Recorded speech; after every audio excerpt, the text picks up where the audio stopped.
Good morning from Kotor Montenegro.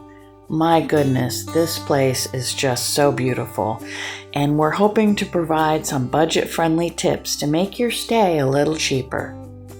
We arrived on September 30th by bus from Shkodra, Albania, and the cost was about $50, and it was about a 4-hour trip because you do have to go through the border, and that takes a little bit of time. Instead of taking a taxi, we walked 1.25 miles to our apartment. There are local buses, and I think they run about €1.50 to €2.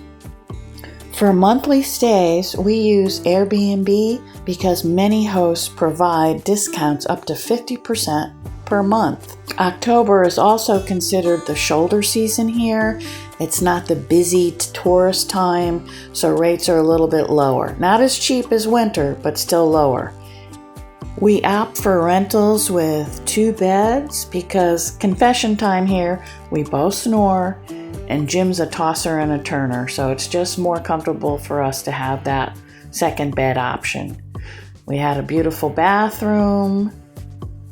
We always look for comfortable living rooms, as well as an ability to plug in our little streaming device so we can watch TV shows that we like from the US. And most importantly, we look for facilities with a full kitchen, because that's where we really save money, is cooking ourselves. In Albania, we averaged about $35 a day for rentals. This one was a lot more at $50, but it is a very touristy town, and this is our view from the front windows, and we thought, okay, we can splurge some months and then cut back on others. In Albania, we ate out a lot because the restaurant food was very affordable, but here it's pretty expensive. So Jim does a lot of cooking. I'm not a food photo person, so these look horrible, but they tasted so good. We did find 3 affordable restaurants where the locals go to eat, and our number one favorite is Eat at Joe's.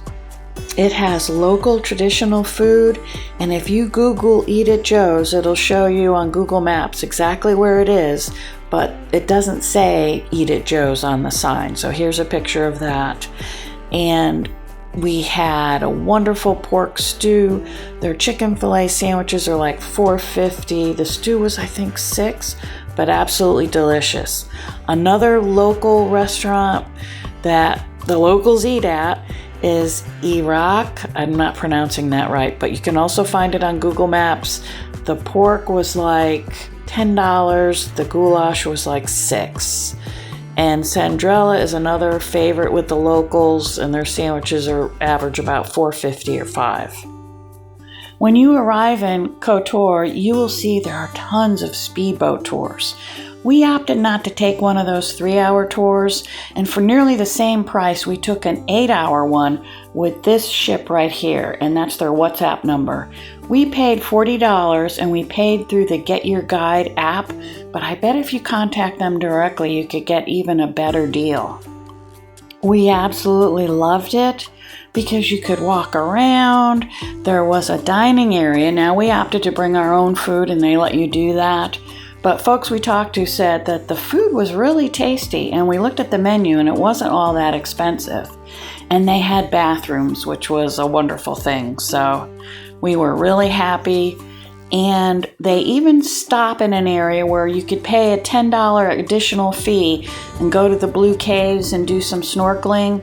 But we opted to stay on the boat, and you could swim off the boat if you wanted to. Now, this is Our Lady of the Rocks. That was beautiful, but the scenery on the whole trip was just incredible, and we absolutely loved it.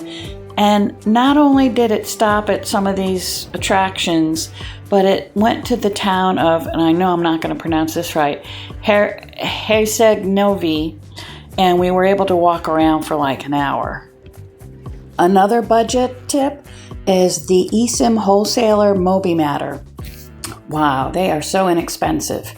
For $4.49 for 30 days, we get 3 gigabytes. And if you look here, Jim barely uses, and I barely use, a gig or 2 gigs in a month because we have Wi-Fi at our rental. But for $4.49, you can't beat that. Kotor is known for its cat population, especially in the Old Town section. And speaking of Old Town, we would go to Old Town after we checked out the website Cruise Mapper and saw how many cruise ships were going to be in the area. And on days when there weren't as many, we would go to Old Town, and on this morning we practically had the whole place to ourselves.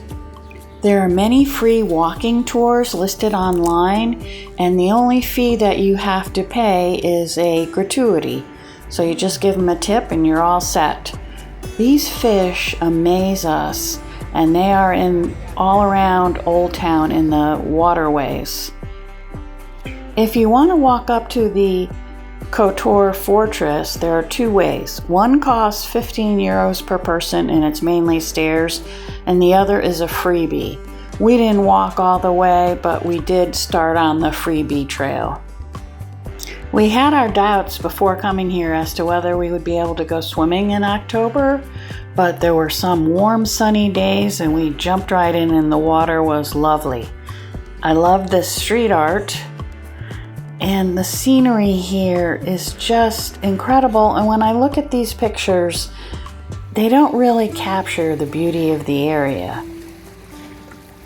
Our favorite thing to do in Kotor is walk. They have sidewalks that go on forever all along the bay.